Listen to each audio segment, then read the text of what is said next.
로마서 통독이 마치고 이제 고린도 전서의 통독이 시작되었습니다. 고린도 교회는 바울의 2차 전도 여행 중에 세워진 교회이죠. 바울의 제2차 전도 여행은 사도행전 15장에서 시작이 됩니다. 예루살렘 회의가 끝난 직후부터 이제 사도행전 18장 22절까지 쭉 이어지는 게 바울의 2차 전도 여행입니다. 이 기간이 약 3년 정도의 기간으로 추산이 되고 있는데요. 이 시기에 바울 사도는 꽤 많은 시간인 1년 6개월이라는 시간 동안 고린도에서 복음을 전했고요. 그리고 교회를 세우는 일에 자신을 헌신했습니다. 이렇게 오랜 시간 복음을 전하고 또 교회를 세웠던 이 바울은 고린도를 떠나서 이제 자신을 파송한 안디옥 교회로 다시 돌아갑니다. 그리고 나서 다시 3차 전도 여행을 시작하게 되지요.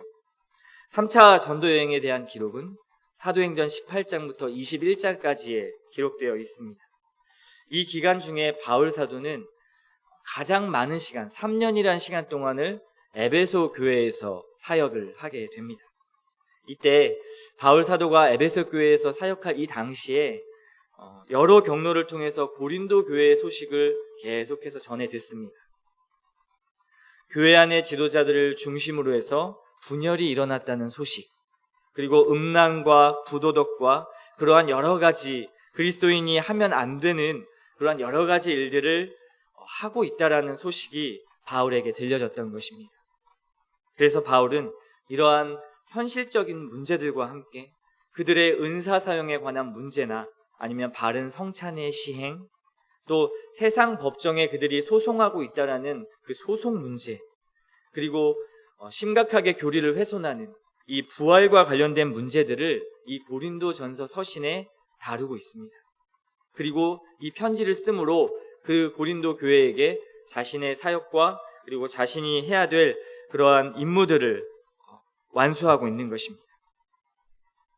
아마도 이 고린도 전서는요, 어느 서신보다도 더 실제적인 문제들을 다루고 있기 때문에 모든 시대의 역사의 교회들이 이 서신을 통해서 많은 유익을 얻었고요. 지금 저와 여러분에게도 이 고린도전서 서신이 너무나 많은 유익을 주고 있다는 사실을 기억하시기 바랍니다. 하나님께서 이 서신을 통해 특별히 교회가 무엇인지를 저와 여러분이 깨달았으면 좋겠고요. 그리고 하나님 앞에 우리가 정말 하나님 보시기에 바른 교회가 되게 해달라고 간구하는 그런 시간이 되셨으면 좋겠습니다. 먼저 고린도전서를 들어가기 전에 고린도 교회가 현재 어떠한 상황인지를 조금 살펴보고 아는 것이 중요합니다. 먼저 고린도 교회는 많은 고린도인들이 그리스도께 회심하고 돌아왔던 교회입니다. 또 그곳은 각기 다른 지도자들을 따르고 있었는데요. 그러므로 인해서 파벌이 여러 파벌로 나누어져 있던 교회였죠. 베드로파, 게바파, 바울파, 그리스도파 이렇게 파벌이 나누어져 있었습니다. 또한 많은 그리스도인들이 대단히 세속적이었고요. 특히나 교회 안에서 친교를 하거나 식사를 할 때는 부자는 부자끼리 또는 가난한 사람은 가난한 사람끼리 이렇게 어울리는 차별이 있었습니다. 부자들이 가난한 사람들을 끼워주지 않았던 것이죠. 전혀 가난한 자들에게는 관심을 두지 않았습니다. 자기들의 뜻과 입맛대로 하는 그런 신앙생활 속에서 교회가 그들을 징계하거나 그들에게 권고하는 일이 없었던 것입니다. 도덕적으로나 교리적으로나 많은 방종들이 허용되었고요. 그리고 권위에 복종하는 것도 싫어했습니다. 바울의 사도직을 두고 이 사람이 정말 사도직을 수행할 수 있는 사람인가? 라는 의문을 품기도 했습니다. 겸손하지 못한 모습을 보였던 그들은요, 한 공동체의 형제 자매를 세상 법정으로 그 소송장으로 끌고 가는 것조차도 서슴지 않았던 사람들이었습니다. 은사에 관해서도요, 성령의 은사에 대해서는 굉장히 예민했지만 진리의 뿌리를 둔 그 사랑에 관해서는 굉장히 부족했던 교회, 바로 이 교회가 고린도 교회였습니다. 어쩌면 이 세상에, 이 한국 땅에 있는 많은 교회들의 모습과 비슷하지요. 너무나 비슷합니다. 특히 고린도인들은 복음을 대할 때 세상 지혜 중 하나의 것이다 라고 복음을 치부했습니다. 사도들을 이런 지혜의 선생으로만 보았고요. 그리고 이것이 고린도의 사도들을 이런 지혜의 선생들로 오해하면서 그것이 그 교회의 분쟁의 원인이 되기도 했습니다. 여러 가지 파벌로 나누었기 때문이죠. 이건 정말 심각한 문제였습니다. 그래서 바울은 이러한 부분들을 서신 초반에 다루고 있고요. 오늘 우리가 읽은 18절부터 31절까지의 말씀에서 복음은 무엇인가, 그리고 세상의 지혜의 본질은 무엇인가라는 것을 강하게 다루고 있습니다. 여러분, 복음이 무엇입니까? 너무나 우리에게 중요한 것이죠. 예수 그리스도의 십자가와 부활에 나타난 그 하나님의 구원의 행위, 즉 전적인 하나님의 은혜로 말미암아 우리를 의롭다 선언해 주시는 것, 이것이 구원입니다. 의인으로 선언된 자는 어떻습니까? 하나님과 올바른 관계로 회복되어져서 영생을 얻게 되는 것, 이것이 우리에게는 가장 기쁜 소식이라 말하는 복음이며 구원이라 말하는 것입니다. 구원의 이 객관적인 하나님의 사역에 있어서는 절대 인간의 어떤 행위가 침투할 수 없고 개입할 수 없지요. 구원은 하나님의 은혜로 말미암아 이루어지는 것입니다. 이것을 좀 어려운 말로 불가항력적인 하나님의 은혜다, 거부할 수 없는 하나님의 은혜다라고 우리가 표현하기도 합니다. 그래서 인간이 스스로 지혜를 쌓거나 아니면 어떠한 공로를 쌓거나 아니면 세상에서 어떠한 인정받는 것으로 구원을 얻을 수가 없다라고 말하는 것이 복음의 핵심 가치입니다. 그런데 고린도 교회는요, 여전히 복음을 세상의 지혜 중에 하나로 생각하면서 오해하고 있었습니다. 자신들의 지혜, 자신들의 공로를 자랑함으로 복음과 반대되는 가치를 추구했기 때문에 여러 문제와 분쟁들이 교회 안에 하나둘씩 일어나기 시작했던 것입니다. 그런데요, 당시 헬라 철학에 물든 사람들의 그런 세상의 지혜를 추구하는 자들, 또한 율법에 매여가지고 살아가는 유대인들에게 이 복음 자체가 이해할 수 없는 그러한 가치와 논리였습니다. 그들의 문화 배경에서는 이 복음 자체가 이해할 수 없는 하나의 세상 가치와 같았다는 것이죠. 왜 그럴까요? 이렇게 묻는 것과 같습니다. 어떻게 하나님의 아들이 십자가에 못 박혀 죽을 수 있습니까? 가장 처절한 패배, 무능력의 상징인 그 십자가형에 처해진 그 죄수를 어떻게 하나님의 아들, 인간의 구원자라고 인식할 수 있는 것입니까? 이런 질문을 그들이 던지고 있는 것이죠. 이러한 질문은 율법을 가졌던, 하나님을 알고 있었던 유대인들에게도 같은 질문이었습니다. 해당되는 질문이었죠. 메시아가 십자가에 못 박혔다, 그리스도가 십자가에 못 박혔다라는 사실은요, 유대인에게는 모순을 뛰어넘어서 23절, 오늘 본문 23절의 말씀처럼 거리낌과 걸림돌이 될 수밖에 없었던 것입니다. 인정할 수 없었던 것이죠. 유대인들에게 그리스도가 처형되었다라고 이렇게 선포하는 것 자체가 하나님을 욕되게 하는 것, 모욕하는 것과 같다고 생각했기 때문입니다. 유대인이나 헬라인이나 이 복음은 이해할 수 없었던 논리였죠. 이 사람들은 복음을 알지 못하고 받아들이지 못하는 영적인 어두운 눈들을 가지고 있었고요. 그러한 가치들을 가지고 있었습니다.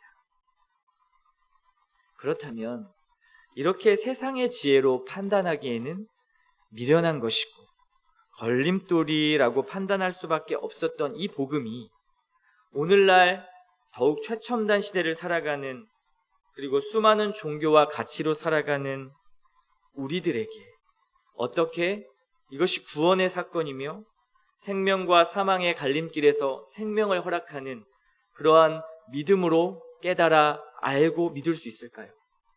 어떻게 하면 우리가 이 복음을 받아들일 수 있는 것일까요? 세상 많은 사람들은요, 이것을 지혜와 과학과 철학과 논리와 수학으로 풀어내려고 합니다. 복음을 거부하기도 하고요. 삶은 자신의 노력과 가치의 증명이다라고 말하면서 아주 열심히 살아가기도 합니다. 인생 덧없다라고 말하면서 반대로 허무주의로 인생을 말하는 사람들도 있습니다. 죽음에 관해서 접근할 때도 마찬가지지요. 세상 사람들이 죽음을 대하는 방법은 애써 회피하는 방법이나 아니면 극도의 두려움과 슬픔으로 다가갈 수밖에 없는 것이 바로 세상의 가치입니다. 세상의 지혜이죠. 이것밖에는 직면할 수 없는, 죽음을 직면할 방법이 없기 때문에 그렇습니다. 그러나 복음은 이 죽음에 관해서도 두려움과 함께 동시에 환희가 있고요. 슬픔과 동시에 소망이 있는 것이 바로 기독교이고 복음입니다.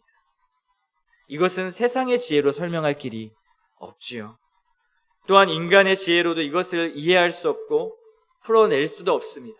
그렇기 때문에 세상의 많은 사람들이 이 복음이 미련한 것이다라고 말합니다. 그러나 우리가 이 복음의 역설을 믿을 수 있는 것은 오로지 하나님께서 우리를 구원하시려고 만세전에 작정하시고 우리를 믿음으로 부르셨기 때문에 가능하다고 오늘 본문 21절에는 말씀하고 있습니다. 21절 말씀을 한번 보십시오. 하나님의 지혜에 있어서는 이 세상이 자기 지혜로 하나님을 알지 못하므로 하나님께서 전도에 미련한 것으로 믿는 자들을 구원하시기를 기뻐하셨도다. 24절의 말씀을 한번 보십시오. 오직 부르심을 받은 자들에게는 유대인이나 헬라인이나 그리스도는 하나님의 능력이요 하나님의 지혜니라. 바울은 이와 같이 너무나 역설적으로 다가오는 이 복음을 말하고 있는 것인데요. 세상에 미련한 것으로 판단되는 이 복음이 인간의 최상의 어떠한 지혜보다 더 지혜롭다라는 것을 증명하고 있습니다. 세상의 판단은 이렇습니다. 돈 없고 능력 없고 힘도 권력도 없어 보이는 도저히 논리적으로도 맞아 보이지 않는 이 복음의 가치는 너무나 나약하고 믿을 것이 못 된다. 세상은 이기고 누르고 더 많이 가져야 하는 것이 세상의 논리인데 모든 것을 빼앗긴 것처럼 보이는 자가 어찌 세상을 구원한단 말인가. 차라리 내 힘을 믿겠다 라고 말하는 것이 세상의 판단입니다. 그렇지 않습니까? 하지만 이러한 판단의 본문 24절은 이렇게 말씀하지요. 하나님의 어리석음이 사람보다 지혜롭고 하나님의 약하심이 사람보다 강하니라. 그렇기 때문에 그 어떠한 육체도 하나님 앞에선 자랑할 것이 없는 것입니다. 그러나 우리가 자랑할 것이 한 가지 있죠. 바로 예수 그리스도입니다. 교회가 자랑해야 할 것 예수 그리스도이지요. 교회가 목사를 자랑하는 것도 아니고요. 교회의 규모와 시설을 자랑하는 것도 아닙니다. 이미 그렇게 되었을 때 교회가 교회되지 못합니다. 오직 교회의 머리이신 예수 그리스도가 드러나야 하는 것이죠. 말씀 선포도 예수님이 높임을 받으셔야 하고요. 우리가 성경을 읽을 때도 들을 때도 그리고 우리의 교제 가운데도 언제나 예수 그리스도가 중심이 되셔야 합니다. 예수 그리스도가 빠진 모든 것은 우상이 될 수밖에 없습니다. 여러분은 무엇을 자랑하고 이 땅을 살아가십니까? 무엇을 인정받기 위해, 무엇을 높이기 위해 살아가십니까? 그리고 반대로 세상의 지혜는 무엇을 자랑할까요? 각자의 지혜와 능력과 공로를 자랑합니다. 그러나 그것이 얼마나 헛되고 무익한 것인지를 우리는 우리의 경험과 그리고 세상의 경험을 통해 가끔은 깨닫기도 하지요. 얼마 전에 10월 25일 새벽 4시경에 향년 78세의 나이로 세상을 떠난 자가 한 사람 있었죠. 우리나라뿐 아니라 세계를 뒤흔든 사람, 바로 삼성의 이건희 회장입니다. 많은 사람들은 그가 가진 능력, 부와 명예를 얻는 그의 지혜와 철학을 존경했고요. 모든 것을 가진 것처럼 보이는 그를 동경하는 마음을 많은 사람들이 가졌습니다. 또 그는 우리와 같은 계층의 사람이 아니야, 넘사벽의 사람이지라고 생각을 하기도 했습니다. 하지만 그가 누린 지혜와 능력의 결과는요, 그가 가진 지혜와 능력의 결과의 그 기간은 고작 80년을 넘지 못했습니다. 이것은 우리의 눈으로 확인하기도 했고요. 그가 죽을 때 그가 가진 모든 것들을 가져가지 못한다는 사실도 우리는 확인했습니다. 그리고 그가 마지막 세상 사람들에게 남긴 편지에 너무나 인상적인 부분이 있어서 잠시 이 시간 나눠보려고 합니다. 한번 읽어보겠습니다. 내가 여기까지 와보니 돈이 무슨 소용이 있는가요? 무한한 재물의 추구는 나를 그저 탐욕스러운 늙은이로 만들어버렸죠. 내가 죽으면 나의 호화로운 별장은 내가 아닌 누군가가 살게 되겠지. 내가 죽으면 나의 고급진 차 열쇠는 누군가의 손에 넘어가겠죠. 내가 한때 당연한 것으로 알고 누렸던 많은 것들, 돈, 권력, 직위가 이제는 그저 쓰레기에 불과할 뿐. 모든 것을 가졌던 그가 세상을 떠날 때 했던 고백입니다. 욕망의 인간이 원하고 바라고 추구하는 것을 거의 다 가졌다고 해도 될 만한 사람이 인생의 마지막에 고백한 것은 그 모든 것이 다 쓰레기에 불과할 뿐이었다 라는 고백입니다. 물론 그가 복음을 받아들이고 이러한 고백을 한 것 같지는 않습니다. 그러나 세상 지혜와 힘, 가치, 철학, 그 모든 것이 무기력함과 미련하다라는 것을 그대로 여실히 보여주는 고백인 것이죠. 하나님의 뜻과 떨어져서 시작한 모든 철학과 지혜, 부와 명예, 권력과 가치는 강해 보이고 그럴듯하고 우리를 유혹하지만, 논리적이고 우리를 행복하게 할 영원한 가치인 듯 하지만, 그러나 하나님께서는 오늘 본문 28절의 말씀처럼 그것들을 택하사 부끄럽게 만드신다라고 말씀하고 있습니다. 우리는 이것을 기억해야 합니다. 복음은 미련해 보이지만요, 미련한 것이 아니라 가장 지혜롭고 가장 강한 것입니다. 예수 그리스도는 우리에게 참 지혜와 거룩함과 세상이 줄 수 없는 구원을 우리에게 주시는 복음입니다. 그러므로 인간은요, 내가 무엇을 어떻게 살아야 할까? 무엇을 얻어야 할까? 이것이 중요하기보다는요, 예수님이 누구시고 예수님이 무엇을 하셨는가? 이 가치를 추구하는 것이 더 중요합니다. 인생의 집중의 방향이 완전히 다른 것이죠. 다른 말로 나의 진정한 강함이 되시는 예수 그리스도를 의지하는 것입니다. 이 가치를 추구하는 것입니다. 그분을 구하는 것이고 예수님을 따르는 것이고 예수님과 교제하는 것입니다. 내가 자랑할 것이 없다라는 것을 깨달을 때 주님 앞에 우리는 겸손해질 수 있죠. 사람이 자랑할 수 없다라는 것을 깨닫게 될 때 주님보다 더 사람을 의지할 수 없는 것입니다. 사람 의지하고 사는 것이 아니라 하나님 의지하며 사는 것입니다. 그러므로 교회는 더더욱 주님을 의지하는 공동체이지 사람을 의지하는 곳이 아니죠.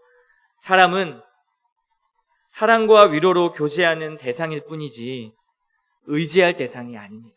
우리가 의지할 것은 오직 예수 그리스도이십니다. 나주혁신 장로교회가 이러한 그리스도의 십자가의 복음이 분명한 교회가 되었으면 좋겠습니다.